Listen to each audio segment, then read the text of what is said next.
Hello, and welcome to the Conscious Communion podcast, where we traverse through the inner dwellings of the human experience through conversation. I'm your host, Danae. Join me as we explore the interconnection of creativity and community. Welcome to a special episode of the Conscious Communion podcast, where we are chatting with my sweet beloved Bryan Hillberg. It is our 8th anniversary today, April 11th. So in commemoration of 8 years, I really wanted to just use this time to have a conversation with you about your creative path and how it's led you to where you are today. Yeah, let's do it. Cool. Sweet. Yeah. So when I met Bryan, we really actually quickly became friends through art. I didn't really have the same capacity for art that he did. And I quickly realized that. I believe that I shared that in our first episode, that we were sharing a little bit about our relationship and where that began. But going into the garage and spending time with Bryan and his best friend, Bryan, was really a sweet opportunity to getting some insight as to what inspired you in your creative process. And it was nature, always nature. Mm-hmm. So I really want to ask you, how did that process begin for you? When did it begin? And how did it inspire you to be creating the things that you're creating today?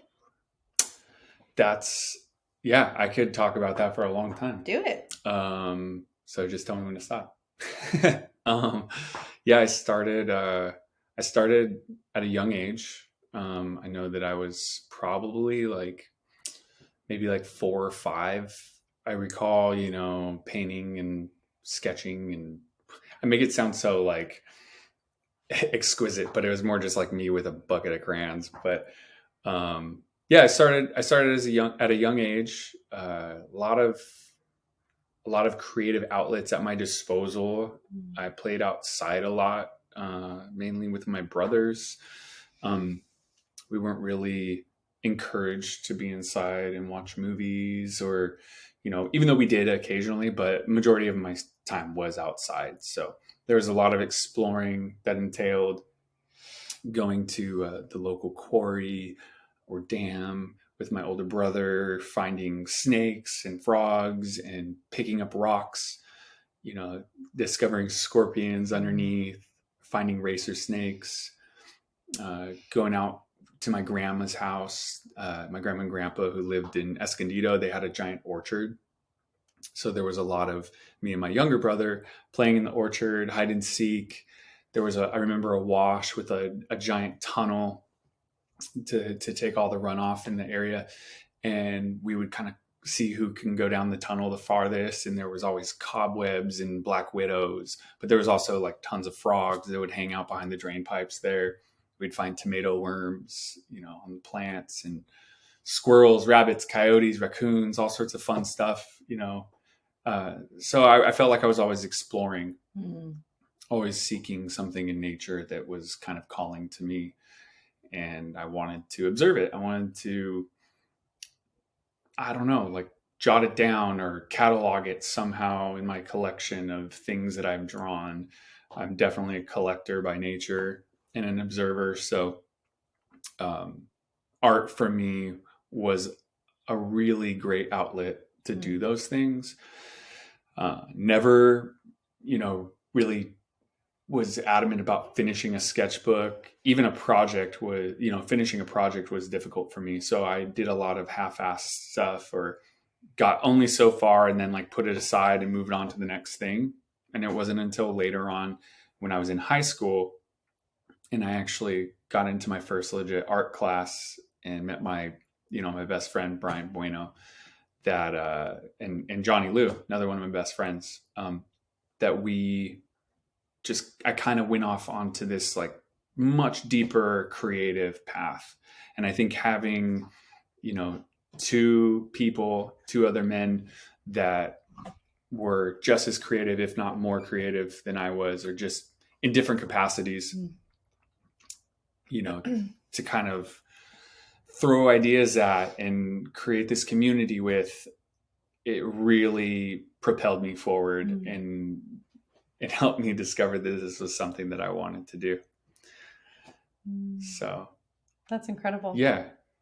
Yeah, I think having an incredible community of artists who see the world in a different way also was super beneficial to your progress and how you've evolved as an artist. 100%.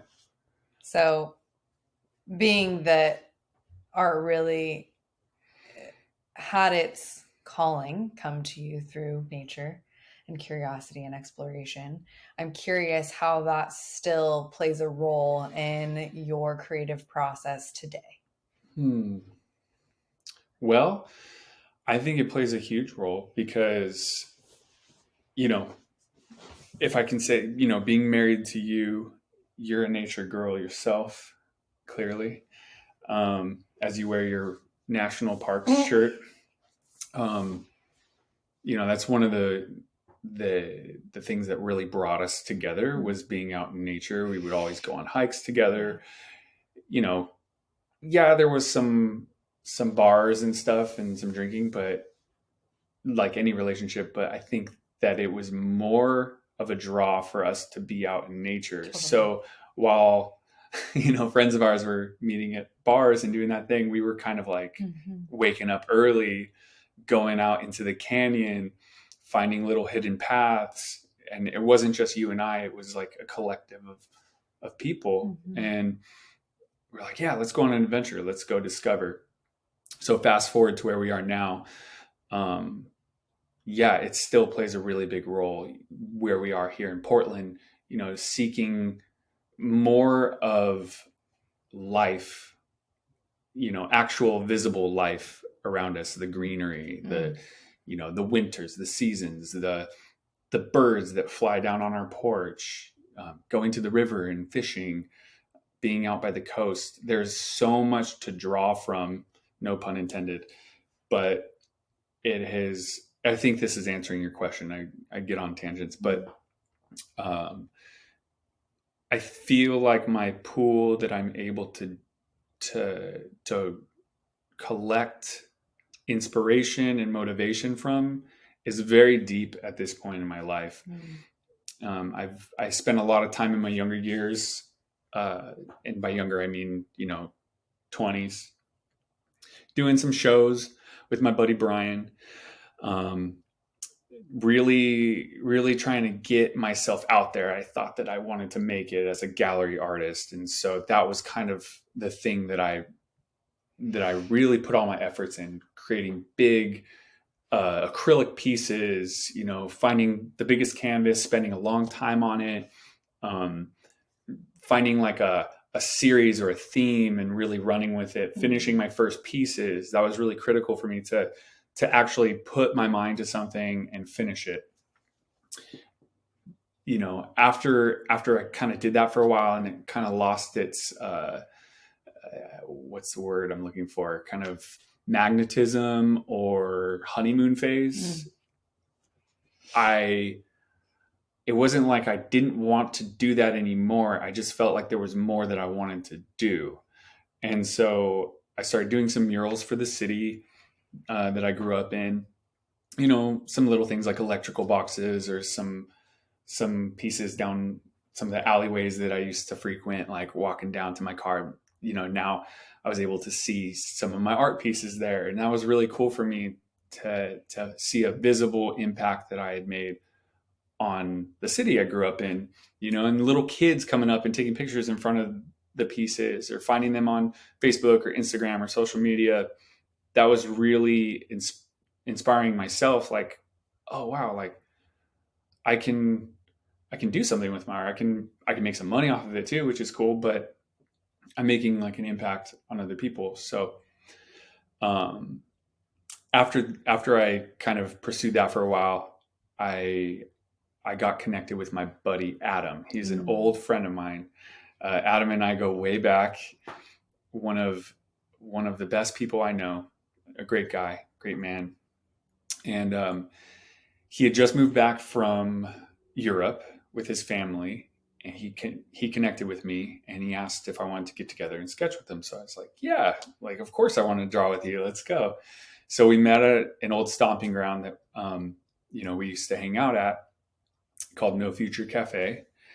And it just kind of began to snowball into this whole other beast that we did not imagine it turning into. And that turned into Atelier, which was a week, bi-weekly sketch night. So, we were inviting everybody from the community. It was college students, high school students, passersby, people we met, at the gas station or cafe, or friends of ours. And so many people came through this atelier. We started doing music. And I remember this moment for me being a very critical moment in my art path, mainly because I wasn't actually creating that many pieces of art at this time. Mm. But what was happening was I was observing again. And I was really observing what it was like to see people have this reinstilled excitement for art, for the visual arts mainly, but this creativity that is inside everybody, I believe, was able to come out. And all it took was like a little bit of encouragement, a little bit of, a pal or a buddy right there, like, yeah, you got this, like, oh, turn that into a spaceship, or like, maybe you should make some scenery around it. Yeah, you can do it. You can do it. Yeah. Just really, really encouraging one another, because I feel oftentimes we get critiqued, and critique is great. Critique will help you grow. It's a great tool, but it can also be really detrimental if not used in the right way. Totally. And I think that's where a lot of artists lose their passion for whatever art it is that you do, or you were passionate about at one point. We get told that it needs to be a certain way to be successful, or it needs to look a certain way for this viewer. But the thing is that there's millions of viewers out there, and all of us are drawn to something different. And so I have seen so many successful artists out there, and they all do something different. You can fit the format, you can hone in on the craft and really get your foundational skills down, and you'll probably succeed. But there's something really special about breaking those barriers down and really leaning into what you naturally gravitate towards. So going back to this time at the atelier, it was a really important time for me, because I was diving into some new mediums. I got into watercolor art, and I started taking classes again. I never had the chance to go to, official college, and I really regretted that, because formal schooling and sitting in a classroom, school was something I really enjoyed. I feel like I really would have excelled in that. But this was an opportunity for me to almost lead myself in art and do something proactive, where I'm, naturally a procrastinator. The ball was in my court. I was able to kind of lean on my experience skateboarding. I've been skating since I was 13 years old. Helped run a skate shop with my buddy George, Sticks Ride Shop, down in Monrovia. Shout out George. Shout out George. We love you. We love you, George. But skating is so different than any other sport, if you want to call it a sport. But you lead yourself, you and your buddies. You go skate together, and you cheer each other on, and you fall, and you get up, and you eat shit, and then you get up. And some people quit, and it's because you're eating shit all the time, and you're falling on concrete, and it really hurts. But you're in charge. You don't have a coach, telling you what to do or kind of teaching you. And so this kind of mirrored my path in skateboarding and art together. Plus it had an edge to it, and I wanted my art to have some sort of edge to it, or maybe not even edge. It was more style. I wanted it to have a style, because all skaters have their own style, right? Swag. And so that's something that I had been kind of discovering through this process was, do I have a style? Do I have something that that's different about what I do? Am I just kind of perpetuating the art that's already out there? Am I saying anything with my art? Um, and yeah, I think that it started leading me down a path where I was not only just the observer, and then at times I was the creator or explorer. I was able to marry the two together and really find a good rhythm to observe, create. Mm-hmm. And that all happened because I started setting myself up with some structure. Um, you're a very structured individual in the best of ways. Yeah, Almost to a fault. but give yourself credit. Yeah. I think that's something that I lacked, not because it wasn't taught to me, but because I wanted to do my own thing and I hated being told what to do. Totally. Um, and so, if that's the case, and you don't like being told what to do or asked what to do, it's like you got to have some sort of structure so you're not aimless. So I started, creating a vision for myself, or like leaning on the vision that I believed that was for my life. And so, yeah, there's more to that story, but I'll take a breath. Yeah. And you can. I would love for you to further extend more conversation around that. Do you believe that was spirit led? I know that you've really had such a personal relationship with the divine and the creative force that surrounds you. So I'm curious if that was an intuitive conversation with spirit. That's and the structure that was put forth was that through your intuition with spirit leading, or was it something else? That's a good question. You know, painting and drawing, sketching, doing anything, where you're sitting down staring at one thing for a long period of time, you tend to go into this space, or you have the potential to go into a space where you kind of go into autopilot, especially if you've been doing it for a while. So I found that years and years ago, when I was painting in my garage, I would go into this autopilot zone.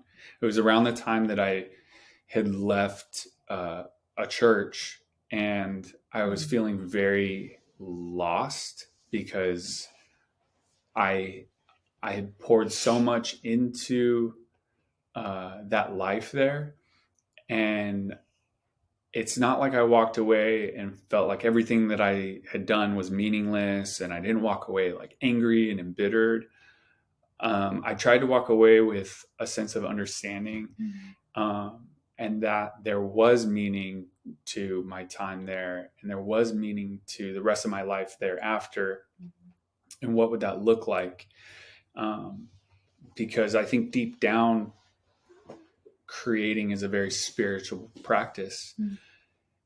And it really can be. It can be life-changing. There's points where I've been creating in the garage, and I've had to stop because I'm like really moved by the moment. A song will come on. I listen to a lot of music when I'm painting, and it's like, man, I'm thinking about my life. I'm really going inward, and I'm having to wrestle with all of these things that I kind of brush to the side on a day-to-day basis. So when I'm painting and sketching and I'm in that autopilot zone, I'm forced to confront these monsters. I'm forced to confront the joys, the losses, the failures. And I think that if there's anything that creating has taught me in recent years, it's not stopping when you fail at something, and being okay to continue and make things better and work forward. Yeah, because I go online a lot to post stuff on Instagram and kind of promote my work or whatever. I hate doing it, but I want to be able to get my stuff out there and share what I'm doing. because I'm excited about it. I'm excited like any other artist would be excited. Mm-hmm. But there's a side that's like not polished. There's a side that is really rough. There's the process. There's Mm. the foundational lines. There's the mess ups, the fuck ups, the screw ups, the just blatant, I'm going to rip this page in half because this is garbage. But I've really learned to not do those things anymore, like really tear at my artwork, but see what it kind of becomes, Mm-hmm. work with it, not tear it out of my sketchbook, allow my sketchbook to be this place where I'm Mm. free to do whatever I want to do in it, and I believe that's really important for any creative, is to have a place in what you're doing to be free. Yeah. Free from maybe the views of other people, whether that's 2 people, 10 people, 100 people. Just have a place that's yours, um, because it's a really special thing. You can go back and you can remember so much. I remember where I was. I just finished my first sketchbook. In my entire life, I finished a sketchbook. It took me a year. It was a goal, and I did it. And it may seem like a small accomplishment to some people. I have friends that finish a sketchbook 3 times a year, and I'm so proud of them. I'm so excited for them. But this was a huge accomplishment for me, in doing so. And I can go back and see the pit stops along the road, page by page. Like, oh yeah, I remember that night. Mm. I called my nephew called me up, and he wanted to draw. So we were, exchanging random modifiers and doing some fun little sketches. Oh, I remember when I went over to my buddy Morgan's house and we were, just sketching, watching some bad 80s movies, some horror together. And yeah, that's in the sketchbook. um, the late nights, staying up, talking on the phone with friends back home, taking it out to a cafe and visiting certain spots. And I remember those days. And I think that that's what art has really done for me, is it's become my diary. It's become my roadmap to my life in a lot of Mm. ways. For somebody as forgetful as I am, for things, or who can be very nostalgic, I really am beginning to appreciate the daily tasks, and what seemed like a chore at first is now a joy to sketch. Mm. I take my sketchbook into the break room every lunch that I'm at work, or I try to, and I get down, and sometimes people come up and they're like, "What are you doing over there? You got your iPad set up, you got your sketchbook out, you got your oil, you got your watercolors, you got your napkins, like all your pens and pencils." And I got an hour to do it all in. And some people really love it and they've been encouraged by it. Mm. And others have begun to start sketching. And someone did that for me, and so I want to do that for others. And I'm realizing that's something that I can gift. I may not be a teacher in the sense of, maybe I'm not going to explain how to draw the human anatomy correctly. Um, but I can at least point you in the right direction, and help be a friend along the way in your creativity. Mm-hmm. Absolutely. And you are a leader. You wear that hat in your role where you work. So I think it's also an incredible opportunity to lead by example. And so much of the creative process is really just starting. Mm. It's really just starting and letting the creative flow move through you. And I've seen that ebb and flow for you for the 11 plus years that we've been together, going on 12. Yeah. Yeah. I've really Yeah. seen you have a process that's been fulfilled with community, without community. And really in Portland, you've had to find that deep well of creativity apart from the individuals who've really influenced you in your creative process. So what has that been like to find that deep inner knowing, to find that well of creative curiosity and to pull from that well? That's a good question. All these good questions. You are quite the interviewer. That's not me. I think, so I think, being surrounded in Los Angeles, where I'm from, where we're from, it was really amazing for me. I had a plethora of people to connect with. I had community wherever I went at any time. I could hit up friends at 6 in the morning. I could hit them up at 2 in the morning. I could hit them up in the afternoon. And there was always something to talk about, to do, to create. And I really missed that when I moved up here. I had to leave the atelier behind. And it was one of the harder decisions that I was leaving behind. I love all the people. I love all of our friends and family, and I miss them dearly. But that was really hard because I felt like I was leaving behind such an amazing gift that was in my life every week. I was a part of something that was fueling my passions and my desires and my future. And I was seeing genuine positive outcome from my efforts. I was learning. I had enrolled in schoolism.com. If you don't know what schoolism is, you need to check it out. It's amazing. It's fantastic. Bobby Chu, I believe, is the one who founded schoolism. And then he founded Lightbox Expo with a bunch of other artists. And that's held in Pasadena every year. And so I would go to Lightbox Expo, and I remember doing these workshops with artists that were working in the industry. And I would take my notebook and I'm jotting down everything these people are saying. Steven Silver and Nathan Fowkes and all these artists, that Mike Mignola, getting to meet these people firsthand and realizing they're just cool dudes that, or chicks that are doing their thing. And I was so inspired, and I left. I felt like I was leaving that. But what I learned up here was that I wasn't necessarily leaving it. I was just having to change my perspective. And again, the ball was in my court. So it's like, you had your opportunity to work alongside of all your buddies, this team.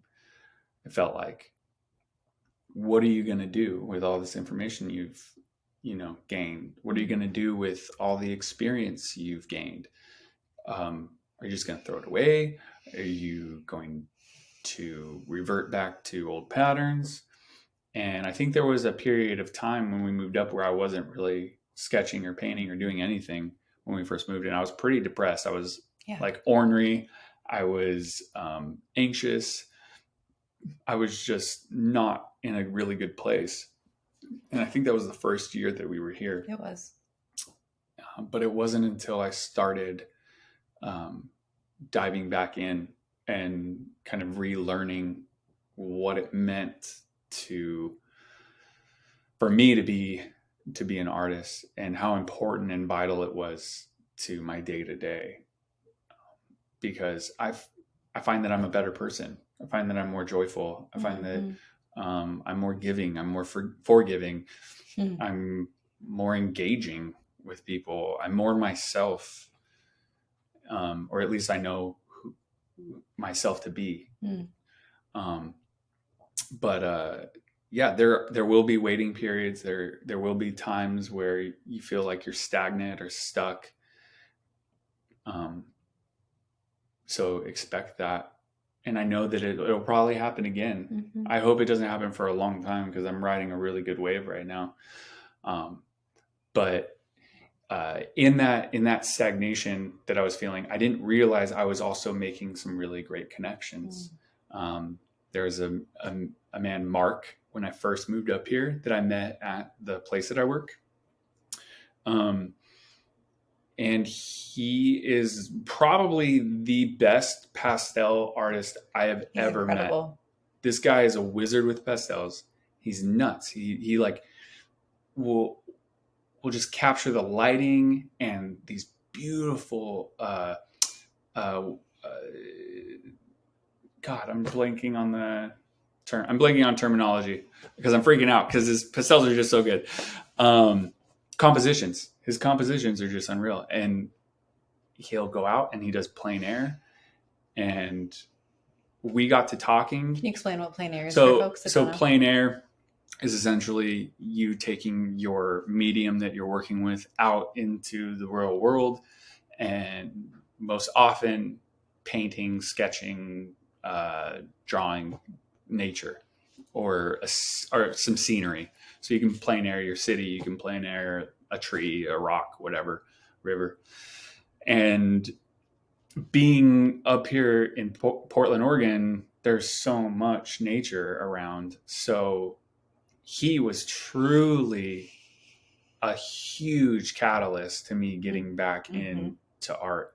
So Mark, if you're listening to this, thank you so much. I love you, man.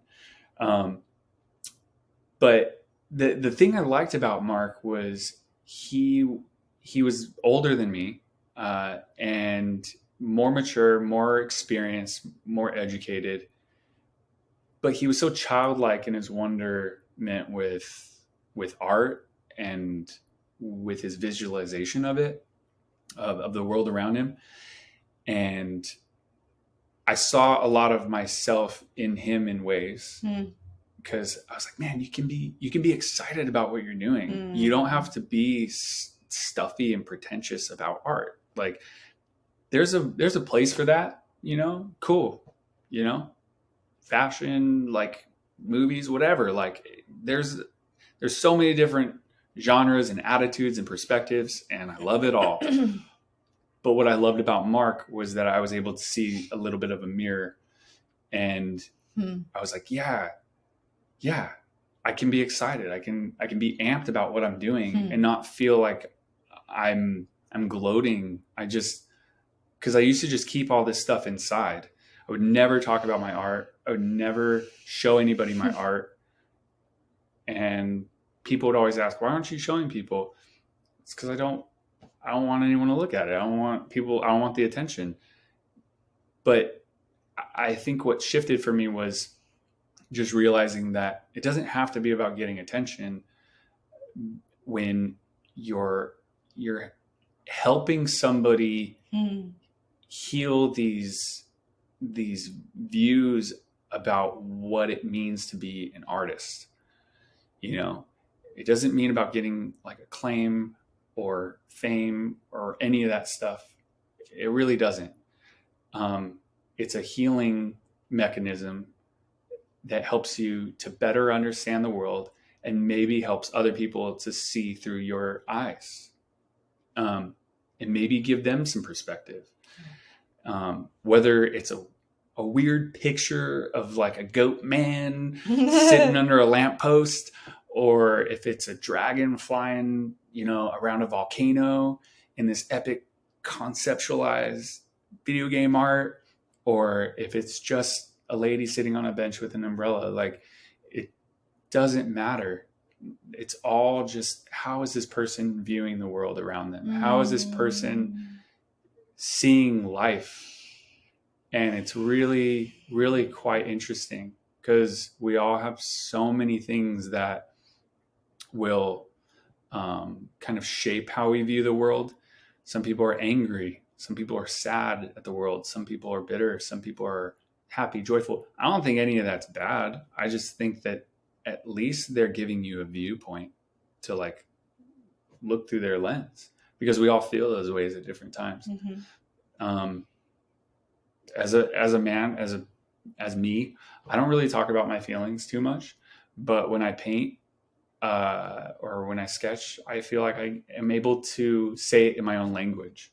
I'm able to put it out there, what I'm kind of feeling, even if it's just sketching an otter or if it's painting a spider.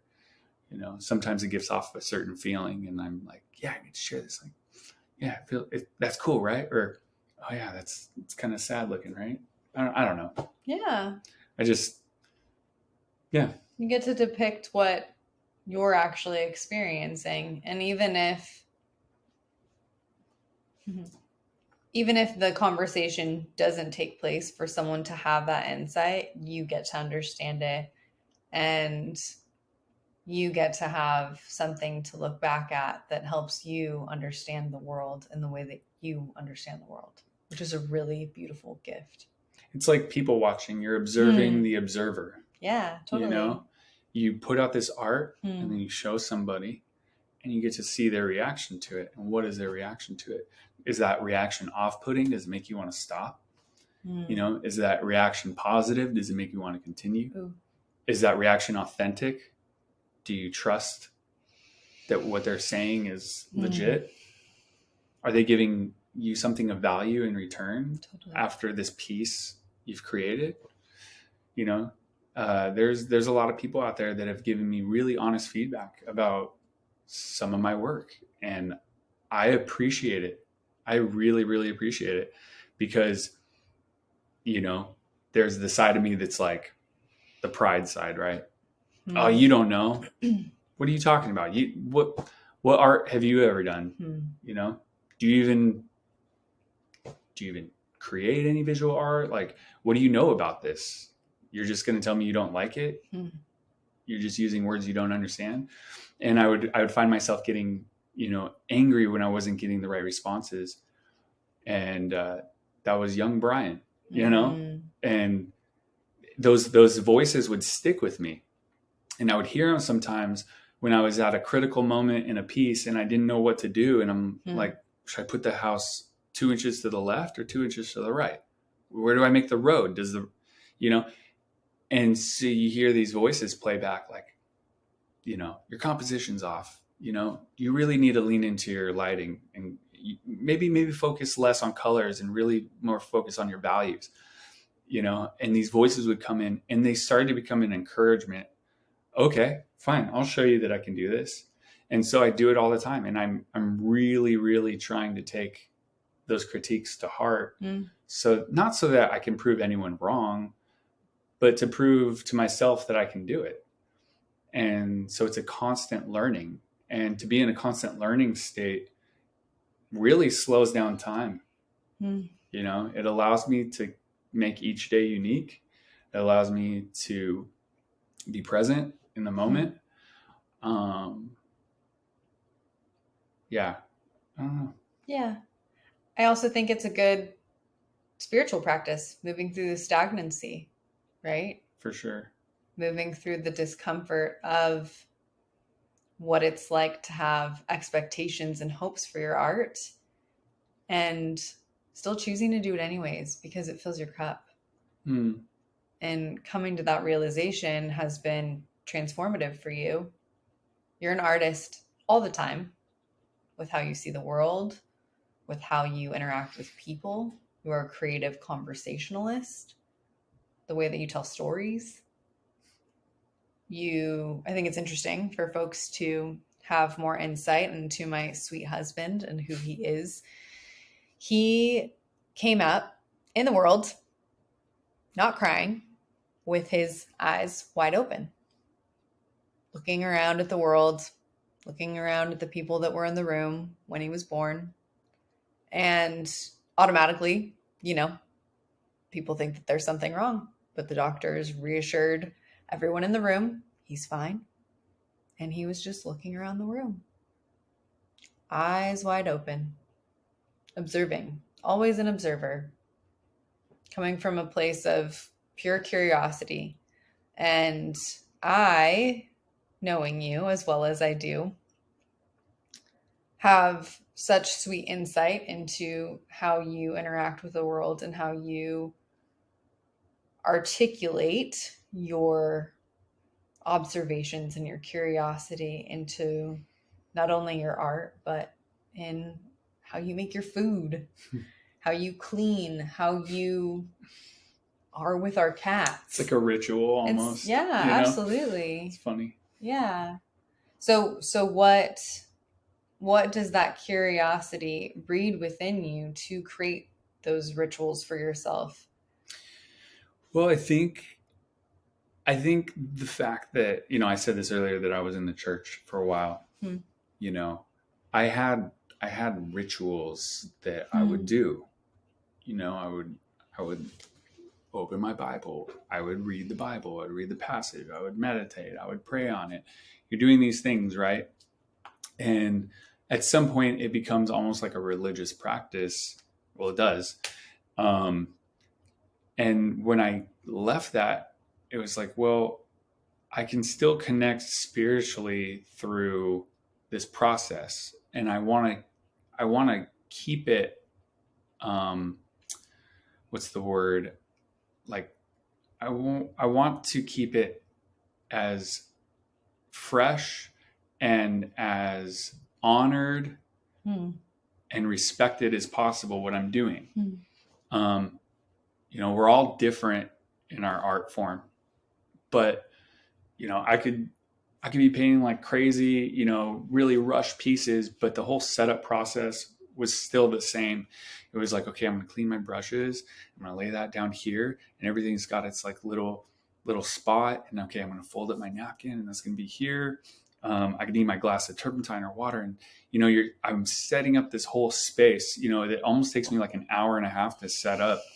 And I'm like, in the midst, I'm like, oh wait, I got to go fold this blanket, and like I'm making my environment like the environment that I want to be in, which is peaceful and almost like unadulterated, which is kind of unusual for most of the artists I met, because most artists are actually kind of messy and haphazard. And I'm really not that way. I'm very much just like a organized individual, and kind of felt like outcasted a little bit mentally, because I was like, man, I wish I didn't have to spend so much time doing these weird processes just to like set up my sketchbook. I could be saving so much time. But I realize it brings me a lot of joy, to prepare myself for what I'm about to do. Even if it's just drawing a funny face or something seemingly unimportant. I still want to enter into that practice and that art with some intention, whether it's just to get some anger out, whether it's to be frustrated. And it's funny because usually when I go into art, like maybe if I'm angry or maybe if I'm like kind of feeling a certain way that's not really, doesn't feel like conducive to what I'm about to create, that hour's time of setup is almost like a meditative process where I'm like really just allowing myself to cool down, or I'm allowing myself to let go of whatever the day's kind of dumped on me. And then I can process it into something that I want to do. And I don't feel even more angry when it doesn't turn out the way I want. I can actually like be chill about it. Yeah, I spent 4 hours on that and I'm not really proud of it, but I did it, and I'm not, I feel good, still feel good. Does that kind of answer the question? Absolutely. And it's still part of the process. Even if you're doing it, that's how you learn. I think some of those opportunities that we get to add to our tool belt as a part of the process that maybe not feel as comfortable as creating something that you're super proud of. Yeah. Right? Yeah. That too is just, in my experience, it's almost more of something that I can take into my process and learn from, which will in turn assist me the next time around. Right? Yeah. So. Yeah. Yeah. I really love your color schemes. I love that nature is truly at the forefront of the majority of your pieces. And I really wanted to ask what inspires you in your color schemes when you're creating your color schemes, when you don't necessarily have what's in, how does that part of the process become a part of the process? So color is the last thing I think of. Interesting. I don't care really about color. For me, it was all about the shapes. And so certain shapes I gravitate to a lot more. So when I'm painting, like, I really love insects. I love arthropods, any crustacean or cephalopod, mollusk, whatever. And if it's got a million legs, if it's got wings, if it's got sharp edges, something, shiny, different contrasts of textures, I really enjoy that. So I haven't really done a lot of mammals until recently. I kind of got into doing more birds. But it was more about the shapes, but colors, I think, come a little later. I learned about 4 years ago, in one of my classes, not to really invest so much in color. In fact, I was requested to only work in values, which was black and white and grayscale. So I could choose 3 values, a dark for shadows, a mid-tone, and maybe a lighter gray. And then white is your highlights. And so you're looking at this beautiful scenery filled with greens and reds and purples and violets and blue, you're like, oh my God, that's going to look so great. And then you have to do it all in black and white. And it's like, oh man, sucks. Like, you're not going to really get like all the beauty that's there, but it really helped me to understand depth of field. It helped me understand where my shadows were, what was interesting about this thing I was looking at to begin with. Oh, wow. Like, there's a lot of like interesting contrast right here in this image. And so then when you layer on the color after, you're just kind of amazed at how much better it looks than if you were to just go in full force. So yeah, I love color. I think it's great. It's definitely the icing on the cake for me. I know you really like the colors that I choose. I think that I can go overboard. So I really have to limit myself. I think that's actually a lesson from my life, is to kind of give myself boundaries, because I'll just kind of veer off the side of the road and, oh yeah, like, I'm going to go over here, I'm going to go over there, and I'm all over the place. So everything kind of jumbles up. So I typically will stick to like a 3-color scheme, something pretty traditional like that.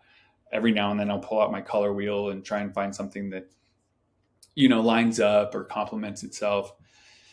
But I really like sticking to, greens. I really like greens, variations of reds. So I don't know. I think that color can change day to day for me. But yeah. Almost like a mood. Yeah, color is just kind of maybe the mood I'm in. Interesting. Yeah. I like that. So something really exciting and near and dear to our heart is a book that we are creating. And I wanted to talk to you about that. Sure. We are in the process of creating our first children's book, and this has been a dream of ours for a good majority of our relationship, I'd say, since we for years wed 8 years ago. Yeah. And 2 years ago? Last year? 2 years. 2 years ago. We started. 2 years ago, I wrote. Yeah, I guess it was 2 years ago already. 2 years ago, I didn't write. Spirit really just told me to pick up a pen and got out of the way and just started writing. And it was this, kind of came out like a poem. And it's about feeling our emotions. It's about sitting with that as a part of our experience in the human condition. And I couldn't think of anyone better to illustrate because of how you depict nature and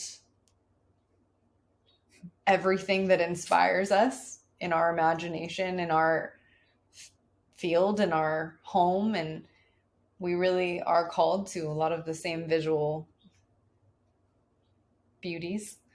And I wanted to hear what your process was like to depict this book, because you really did it yourself. Well, yeah, I think that it was exciting for me. And then, like any project that I work on for a long time, it became frustrating for me, Mm-hmm. because I felt like the stakes were high. Mm.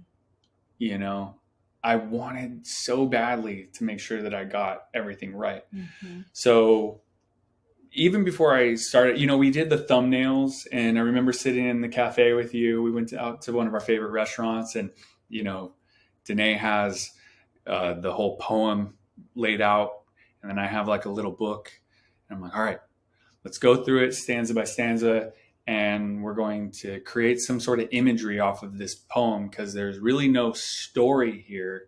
We have to create a story out of this. What's happening? And so we were able to visualize what what we were actually seeing, through the words that were written, and it was really fun. It was really beautiful. We were able to kind of create this little world, and I don't want to spoil anything, but it was really cool. What we ended up putting down on paper in these thumbnails, and we both left very very much enthused about the whole thing.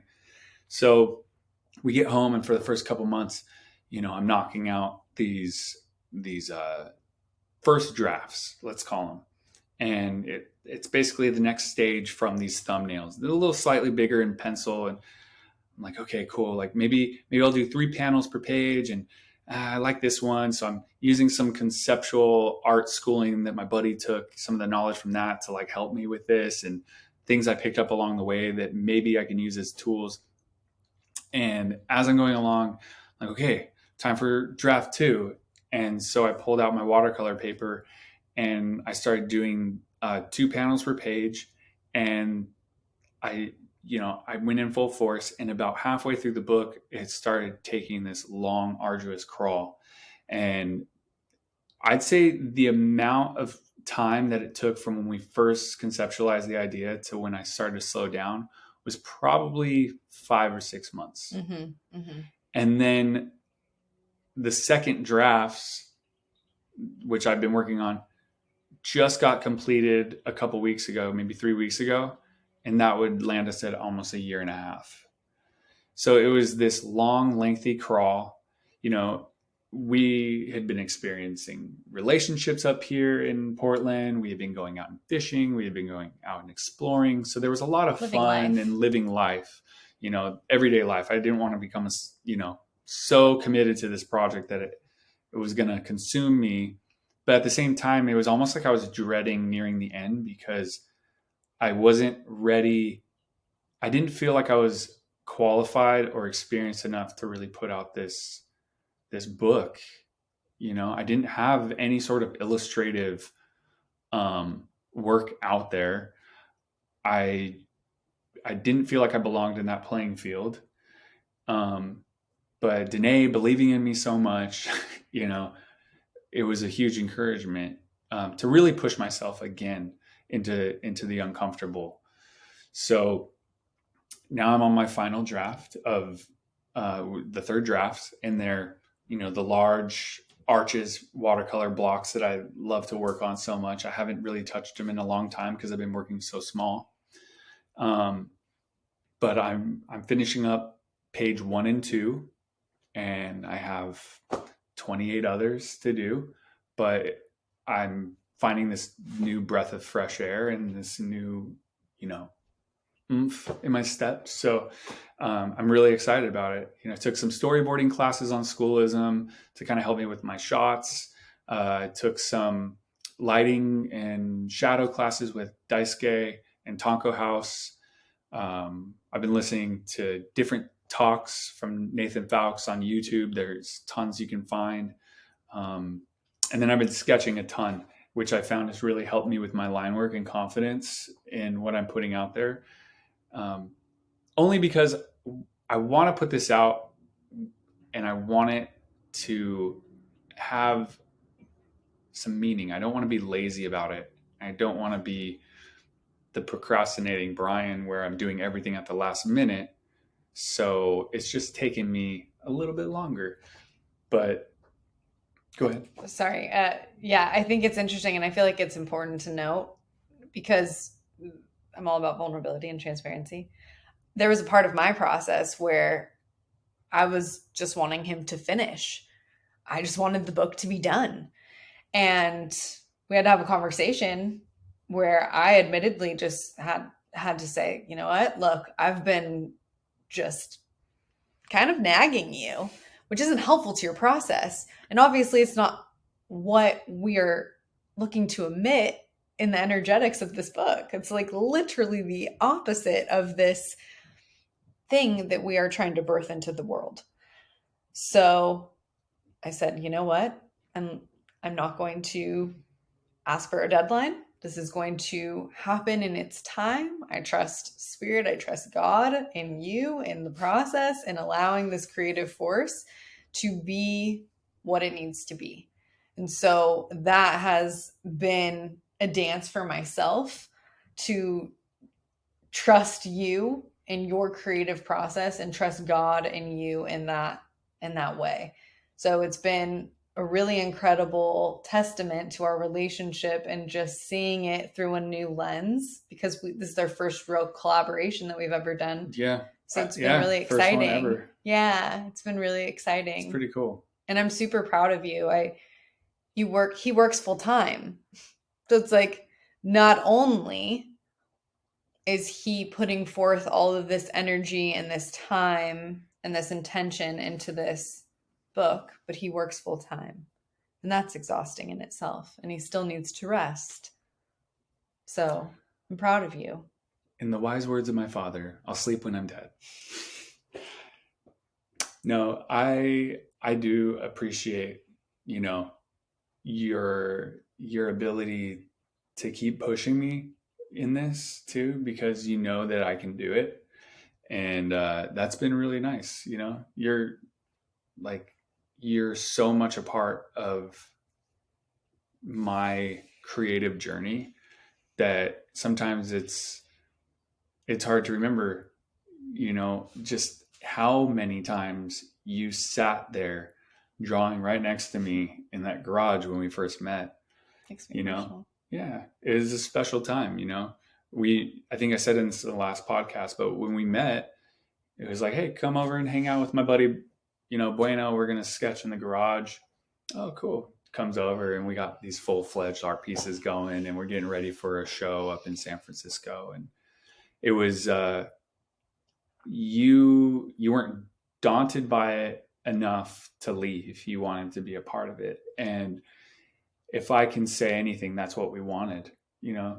That's what I wanted as an artist, is to bring others in.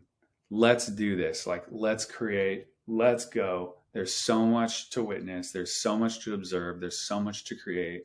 Stop dragging your feet, and let's do this. Let's go. So it's going to be exciting when we actually get that first book out there on the shelves and we're like, oh, who's going to buy it? That's our baby. Yeah. It's cool. Yeah. So thank you. Thank you. Yeah. I can't wait to see what happens, but I also am just grateful to have it for us. It's ours. And I'm proud to create anything with you. I'm proud to have been able to walk this life with you for 8 years. And that's been a creative journey and just learning to ebb and flow in relationship. Oh, yeah. Yep. What a dance it's been. Hasn't been easy, but it's been beautiful. 100%. We're both super independent. We both like what we like, but luckily we're drawn to so much of the same things. For different reasons. Yeah. And I'm proud to be your wife. Proud to be your husband. Mm. Oh, how cute. All right.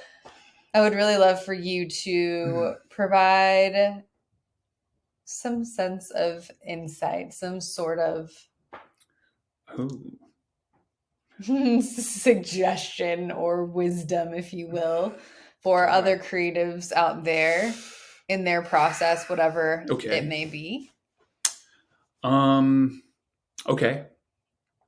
I would say, first and foremost, find a friend. Find a friend that you can create with. If you can't do it, on your own, um, find a friend. Because I think that's what really pushed me in the beginning, was just having another mind to kind of help you work things out. It really helps to have a partner. I've been super fortunate, super blessed in my life to have lots of creatives surrounding me. Um, and I think that during the hardest times where I was just like really struggling with art, is this something I want to do? I should probably give up. I'm not that good, or whatever it was that was kind of weighing me down. Those actual voices in my life were like, dude, just stop, bro. Like, just keep going. You got this. You know what? In fact, here's some tools here. Like, do this. Some of the best tools and advice that I've gotten, I'd say, try not to listen too much to what other people want you to create or want you to do, like, creatively. It is nice to have critique. It is good to have advice, and sound advice that will help further your development, and strengthen your craft, your skill set, whatever it is. But there are a lot of voices out there that just kind of want you to stop if you're not doing what they want to see. And you can just tell those people to shut the fuck up. Like, it's totally fine. Like, you don't have to do anything that they say. You can do exactly what you want to do. Yeah. Yeah. Fuck them. Anyways, but also people are great. I think that another thing that really helped me out was asserting myself into being more assertive, inserting myself into situations that were like outside of my realm of comfort, just a little bit more. So, like, doing a gallery, or I'm sorry, it was more of an art show, but doing my first art show, it's like, all these other people are so good. They're all like painting like propaganda art, and they're like oil painting, and they're doing like super stylized biz dead, like da da da da da. But they saw something in me, and they brought out that ability to have a little bit more confidence in myself and the work that I was doing, and realizing that, yeah, like, if I keep trying, if I keep, putting forth the effort, like, I'll see some good results. And if these people are accepting me, that's great. Like, I'm part of a group. I'm part of a community. So yeah, get yourself into some workshops, go visit exhibitions, go visit a museum, take your sketchbook, carry it with you. Make sure that, like, your art is always accessible. Don't keep it like in a drawer, tucked away in the closet. Keep your notepad out for ideas. I carry my shit in my backpack all day long. I'm at work. I'm on a 10-minute break. I'm on an hour break, whatever it is. Maybe I got 30 minutes before I go in and I got there early. I'm sketching. I'm doing something. Make sure that it's accessible. And there's tons of resources to look up online of how to make, your paint supplies accessible. I've done it with watercolors. I've done it with tons of paintbrushes, and I've compiled pretty much everything that I can create down to like this much space. I can leave it in my backpack, and I have my sketch pad. I got my iPad. I got, pretty much all my watercolors, a couple brushes, all my pencils and pens. Please don't rob me, because I carry it with me all the time. But yeah, you can do it. Like, anyone can do it. It's totally fine. And you don't have to spend a ton of money to do it. Most people just give away art supplies. Ask an artist, and they'll probably give you some pencils. They'll probably give you an extra sketchbook. So that's my advice. I hope that's good advice. It is. Yeah, absolutely. Thank you so much for this time. How can people find you and your work? They can find me on Instagram. Probably one of the easiest places to find me. Orange Dog 24. Orange Dog 24. Orange Dog was the name of my dog, Odie. Sweet angel. Odie for short. He was a little corgi. He was my buddy. So if anyone ever wondered why Orange Dog is my name, it's because of Odie. An ode to Odie. An ode to Odie. That's my email too, orangedog24@gmail.com if you want to like email me for anything or you got questions. Do you have prints available? I have prints available of most of my scenic stuff. I have some of my insect arthropod series that I was doing. And I have a couple originals that I'm willing to let go of. But yeah, I don't really do commissions. But if you want some bugs done or some animals, throw out a suggestion. I've had some friends and some acquaintances do that in the past, and I've been happy to oblige. So, yeah, that's it. Awesome. Thank you so much. I appreciate you and everything that you do for our home and for yourself to continuously be a creative, inspiring individual who I love. I love you too. Yeah. Thank y'all for being here and spending your time with us. We appreciate you and love you wherever you're at. Bye. Peace. Hey there, it's Danae again. Just wanted to say thank you for sharing your time and energy with me. If this podcast resonates, please like, subscribe, follow, and share if you're willing. Reviews help too, so if you're feeling the vibe, please leave a review where you can. Sending all the love. Peace.